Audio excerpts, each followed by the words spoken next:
ओम शांति। 1 दिसंबर 2022 के ईश्वरीय महावाक्य सुनते हैं।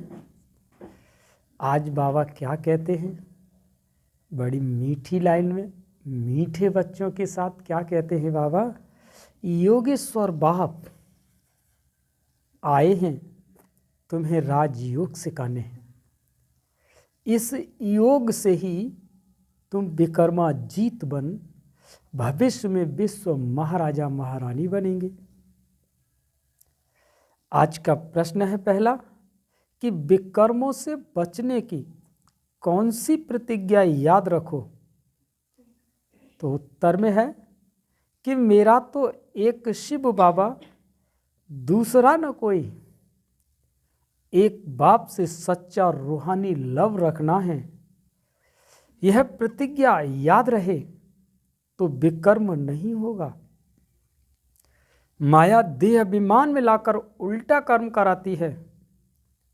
बाबा उस्ताद है, उसे याद कर माया से पूरी तरह युद्ध करो तो हार नहीं हो सकती।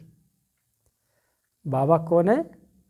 उस्ताद है, दाव पेच सिखाता है राजयोग का, जिससे माया से आप पूरी तरह से लड़ सकते हैं। दूसरा प्रश्न है, अपने बच्चों प्रति बाप की कौन सी आस है। जैसे लौकिक बाप चाहते हैं मैं बच्चों को ऊंच पढ़ाऊं, तो बेहद का बाप भी कहते हैं मैं अपने बच्चों को स्वर्ग की परी बना दूं। सिर्फ बच्चे मेरी श्रीमत पर चलें और श्रेष्ठ बन जाएं। गीत है, तकदीर जगाकर आई हूँ, नई दुनिया बसाकर लाई हूँ। ओम शांति। मीठे मीठे बच्चे जानते हैं हम अपनी तकदीर बनाने यहाँ आए हैं। किसके पास? तकदीर बनाने के लिए हम इस आत्मा के धरातल पर आए हैं। किसके पास? किसके पास? योगेश्वर पिता के पास। वो हमें सिखलाने वाले ईश्वर के पास। इसको कहते हैं राजयोग। ईश्वर योग सिखलाते हैं। वो भी कौन सा योग? हठ योग तो अनेक प्रकार का है। साधु सन्यासी हैं जो जिस्मानी योग नहीं है, यहाँ पर वो जिस्मानी योग सिखाते हैं। सन्यासियों का तो तत्व योग है, ब्रह्म योग है। अब बात बड़ी समझने की है कि तत्व तो 5 होते हैं, तो भला सन्यासी कौन से तत्व के साथ योग कराएंगे? कि पृथ्वी तत्व के साथ, के जल तत्व के साथ, के वायु, के अग्नि, के आकाश, किस तत्व के साथ योग कराएंगे? और ब्रह्म योग है। ब्रह्म क्या है? अरे ये भी तो नहीं पता कि वर्तमान ब्रह्म की सत्ता का ज्ञान क्या है। बस ब्रह्म का योग कह देते हैं। बाबा कहते हैं उनको ईश्वर योग नहीं सिखाते। तुम बच्चे जानते हो कि परम पिता परमात्मा हमको फिर से कल्प पहले माफिक राजयोग सिखलाते हैं। सन्यासी ऐसे कभी नहीं कहेंगे कि यह योग कल्प पहले भी सिखाया था और अभी भी सिखला रहा हूं। तुम बच्चे कह सकते हो वो हठ योगी राजयोगी सिखला नहीं सकते। हमको सिखलाने वाला शिव बाबा है, जिसको योगेश्वर कहा जाता है। मनुष्य भूल से श्री कृष्ण को योगेश्वर कह देते हैं। श्री कृष्ण सतयुग का प्रिंस है, वहां योग की बात ही नहीं। ये बहुत अच्छी पॉइंट्स है समझाने की तरकीब सीखो। युक्ति से समझाया जाता है। तुम्हारा सारा मदार योग पर है। जितना योग में रहेंगे उतना विकर्मा जीत बनेंगे।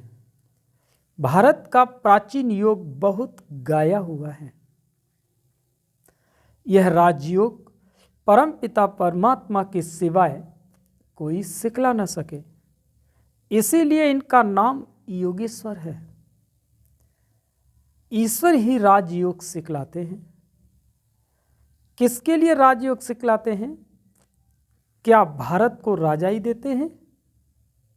नहीं, सिर्फ भारत की बात नहीं, तुम बच्चों को सारे विश्व का मालिक बनाने के लिए वो राजयोग सिखाते हैं। यह एम ऑब्जेक्ट क्लियर है। भल राजाई कोई टुकड़े पर करेंगे, विश्व में तो नहीं करेंगे, परंतु कहने में आता है कि वो विश्व का मालिक बनाते हैं। तुम बच्चे जानते हो, नई दुनिया के लिए हम तकदीर बनाकर आए हैं। सारी विश्व नई बन जाती है। कैपिटल भारत है। तुम्हारे नए विश्व में भी कैपिटल दिल्ली होगी। उनका नाम गाया हुआ है परिस्तान। और तुम हो ज्ञान परियां। ज्ञान सागर में गोता खाकर मनुष्य से बदल स्वर्ग की परियां बन जाते हो। ये मान सरोवर है ना, कहते हैं कि वहां स्नान करने से मनुष्य परी बन जाते हैं। तुम यहां आए हो स्वर्ग की परियां बनने के लिए। तुम बादशाही लेते हो। तुम्हारे पास जेवर आदि ढेरों होंगे। तुम कहेंगे कि हम राजयोग सीखते हैं, जिससे हम भविष्य में महाराजा महारानी बनेंगे। परंतु अगर श्रीमत पर अच्छी रीति चलेंगे तो ऐसे मत समझना कि प्रजा में जाने वाले को परी कहेंगे। नहीं, श्रीमत पर दैवी गुण धारण करने हैं। लौकिक बाप का बच्चों में मोह होता है, तो कहते हैं कि बच्चों को मैं ऊंच पढ़ाऊं। ये बाप भी कहते हैं कि इन्हों को एकदम स्वर्ग की परी बना दो। श्रीमत पर जितना चलेंगे उतना श्रेष्ठ बनेंगे। कोई भी तकलीफ नहीं है। साहूकारों को सुनने की फुर्सत नहीं मिलती, सिर्फ गरीबों को फुर्सत मिलती है। तुम्हारे जितनी फुर्सत किसी को नहीं है। जिनको लफड़े ज्यादा हैं उनका योग लग नहीं सकता। आज बाबा बच्ची से पूछ रहा था कि तुम जानती हो कि हम किसके रथ की सेवा कर रहे हैं? घोड़े की संभाल करने वाला समझेगा कि हम फलाने साहब के घोड़े की संभाल कर रहे हैं। तुम भी जानते हो ये किसका रथ है। अगर शिव बाबा को याद कर तुम इस रथ की सेवा करो तो तुम बहुतों से भी अच्छा पद पा सकती हो। ये हुआ रथ। याद तो शिव बाबा को करना है। यह भी याद रहे तो बेड़ा पार हो सकता है। बाबा कहाँ के लिए राजयोग सिखलाते हैं? भविष्य नई दुनिया के लिए, और सिखलाते हैं संगम पर। श्री कृष्ण कैसे राजयोग सिखाएंगे? वह तो सतयुगी राजाई में था, परंतु वो राजाई किसने स्थापन की? बाप ने। प्राचीन देवी देवताओं को ऐसा किसने बनाया? किसने राजयोग सिखाया? वो श्री कृष्ण का नाम लेते हैं। बाप कहते मैं तुम बच्चों को अभी सिखला रहा हूं। तुम तकदीर जगा कर आए हो भविष्य नई दुनिया में ऊंच पद पाने के लिए। बाप कहते हैं मुझे याद करो तो पवित्र दुनिया का मालिक बनो। और कोई उपाय नहीं है। एक तरफ याद करते हैं पतित पावन आओ, और दूसरी तरफ नदियों को कहते हैं पतित पावनी। कितनी भूल है। बात छोटी है, परंतु मनुष्य की आंख को खोलनी है। बाप जब आते हैं आकर समझाते हैं कि पतित पावन मैं हूं, मैं ही तुमको ज्ञान का स्नान कराई पावन बनाता हूं। ये पतित दुनिया है। सन्यासी अनेक प्रकार के योग सिखलाते हैं, परंतु राजयोग तो एक ही सिखलाने वाला मैं हूं। परम पिता परमात्मा को ही पतित पावन कहते हैं। उनको कितना याद करना चाहिए। फिर मैनर्स भी अच्छे चाहिए कि हम 16 कला संपूर्ण बनते हैं। खान पान शुद्ध होना चाहिए। कोई झट धारण करते हैं, गाया हुआ है सेकंड में जीवन मुक्ति। एक जनक थोड़े ही होगा। मिसाल एक का दिया जाता है, द्रौपदी एक थोड़े ही होगी। सबकी लाज रखते हैं। स्त्री पुरुष दोनों को पतित होने से बचाते हैं। गीता में श्री कृष्ण का नाम लिख दिया है। इस समय तुम बच्चे जो कुछ भी करते हो भक्ति में यादगार बनता है। शिव बाबा का कितना बड़ा मंदिर है। जो सर्विस करते हैं उनका नामाचार निकलता है। तुम्हारा देला बड़ा मंदिर है, कुरेट यादगार है। नीचे तपस्या कर रहे हो, ऊपर राजाई में खड़े चित्र खड़े हैं। अभी तुम बाप से योग लगा रहे हो स्वर्ग का मालिक बनने के लिए। स्वर्ग को याद करते हो। कोई मरता है तो कहते हैं कि स्वर्ग पधारा, परंतु स्वर्ग है कहाँ किसी को मालूम नहीं। समझते हैं कि भारत तो स्वर्ग था, फिर ऊपर कह देते हैं। बाप समझाते हैं सेकंड में जीवन मुक्ति गाई हुई है, फिर भी कहते हैं कि ज्ञान का सागर है। जंगल को कलम बनाओ, सागर को स्याही बनाओ तो भी खुटता नहीं। पिछाड़ी तक चलेगा तो मेहनत की जाती है ना। सेकंड की बात भी ठीक है। बाप को जाना तो बाप का बरसा है जीवन मुक्ति। साथ साथ यह भी समझाया जाता है तो चक्र कैसे फिरता है, धर्म कैसे स्थापन होते हैं। कितनी बातें हैं समझाने की। साथ में बाबा को याद करो, बरसे को याद करो, तो तुम याद करते हो, निश्चय भी करते हो। हम विश्व की बादशाही ले रहे हैं, फिर क्यों भूल जाते हो। बाबा कहते हैं जितना याद करेंगे उतना विकर्म विनाश होंगे। इसमें टाइम लगता है। जब तक कर्मातीत अवस्था हो जाए, कर्मातीत अवस्था हो गई फिर तुम यहां रह नहीं सकते हो। बच्चों को वर्षों से समझाते रहते हैं, बात बिल्कुल सहज है। अल्फ और वेग चक्र का भी राज बाबा समझाते हैं। बुद्धि में पूरा राज आता है तो फिर औरों को भी समझाना पड़ता है। सारा झाड़ बुद्धि में आ जाता है। बाप से सहज वर्षा लेना है। कहते हैं बाबा योग नहीं लगता। बाबा तो वर्षों से समझाते हैं, ज्ञान सरसों के बराबर भी बुद्धि में नहीं बैठा, योग सरसों के बराबर भी नहीं आया। तो फिर बाबा कहते बच्चे योग नहीं लगता, माया विकर्म करा देती है। बाप समझाते हैं बच्चे अगर विकर्म कर लिया तो फिर बहुत पुरुषार्थ करना पड़ेगा। माया देह अभिमान में लाकर उल्टा काम करा लेती है।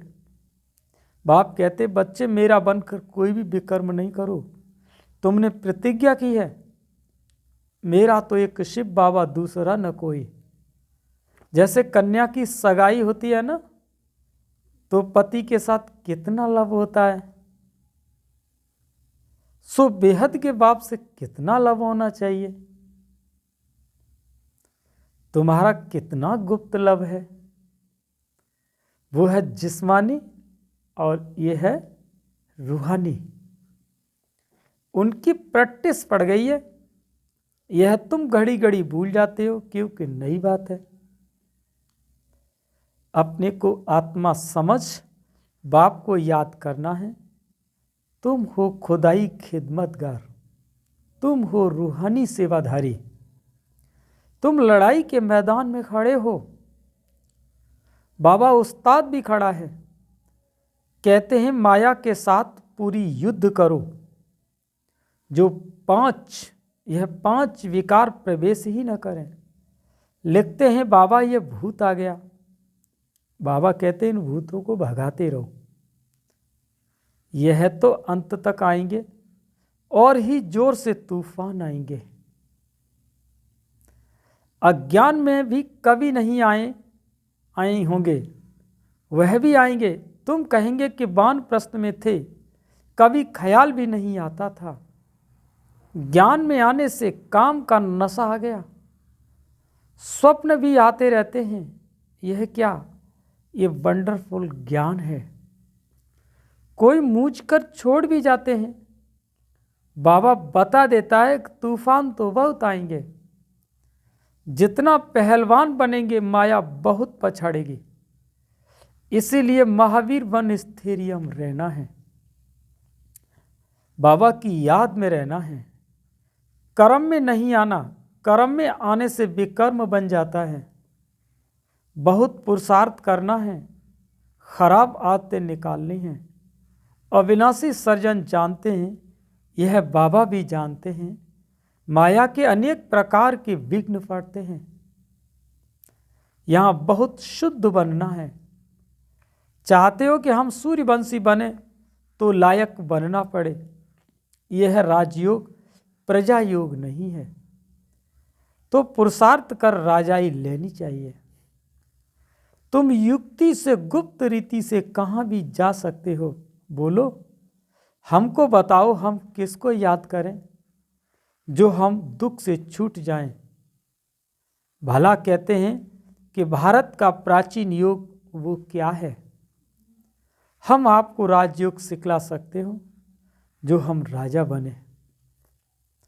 ऐसी ऐसी बातें करते ज्ञान में ले आना चाहिए।